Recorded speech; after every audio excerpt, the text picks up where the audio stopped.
On January 12, 2010, a devastating earthquake struck Haiti, killing 250,000 and displacing close to 1.5 million people. There was an immediate state-led humanitarian effort in response to the disaster, but much of it failed to accomplish even the most basic tasks, like rebuilding houses and delivering basic goods and services. 6 years later, despite billions of dollars in foreign aid and the efforts of tens of thousands of aid workers, the situation still remains dire. Approximately 80,000 displaced Haitians continue to live in tent camps across the country, and many of the camps lack on-site access to water and toilets, raising serious health and sanitary concerns. How can well-staffed and well-funded state-led disaster relief efforts intended to help alleviate suffering fail so miserably? Haiti is not the only example of state-led disaster relief gone awry. In 2005, the U.S. government failed to respond effectively to Hurricane Katrina, and that occurred within its own borders. The truth is, humanitarian aid intended to alleviate suffering often fails, and in many cases causes additional harms to those who are already suffering. There are a few major reasons why humanitarian aid efforts often fail, and they are all tied to the realities of politics. For one, state-led humanitarian action frequently involves intense rivalry between government agencies. Agencies in both the donor and recipient countries may spend a large amount of time competing for control over the monetary resources rather than focusing on how that aid could be allocated most effectively. For example, former Secretary of Defense Robert Gates has emphasized how infighting over policies in the halls of Washington, D.C. contributed to the failures in Afghanistan and Iraq. State-provided funding also leads to competition between NGOs, which scramble to secure as much of the government-provided money as possible. This shifts focus from helping those in need to lobbying government for additional resources.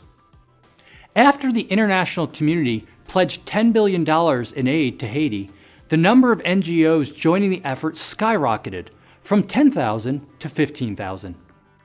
These 15,000 NGOs spent exorbitant sums of money lobbying governments for a share of the $10 billion, sums of money that could have been spent making the lives of desperate Haitians better. The competition between NGOs also creates a situation where those who are suffering have little say in how resources are ultimately used on the ground. In Haiti, of the $9 billion spent by January 2013, 94% was funneled through international NGOs and private contractors. It is estimated that only 5% of the money pledged for relief and recovery efforts went directly to Haitian people and organizations.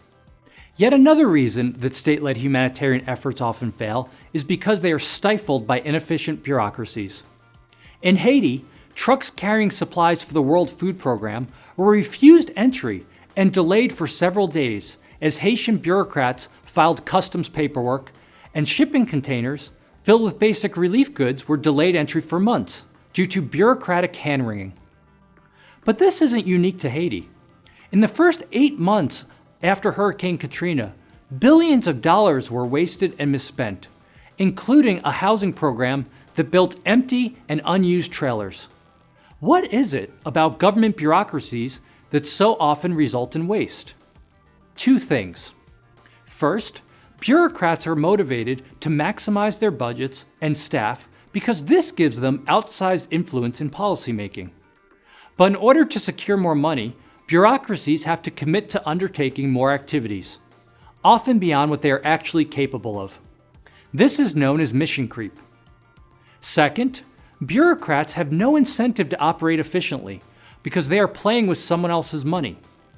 In fact, if a bureau were to operate efficiently and spend less than their budget as a result, they would be punished with a reduced budget next year.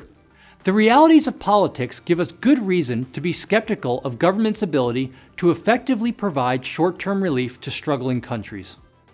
Whether it's the incentives of state donors and NGOs, or the nature of bureaucracy, the state often does more harm than good when trying to lend a helping hand.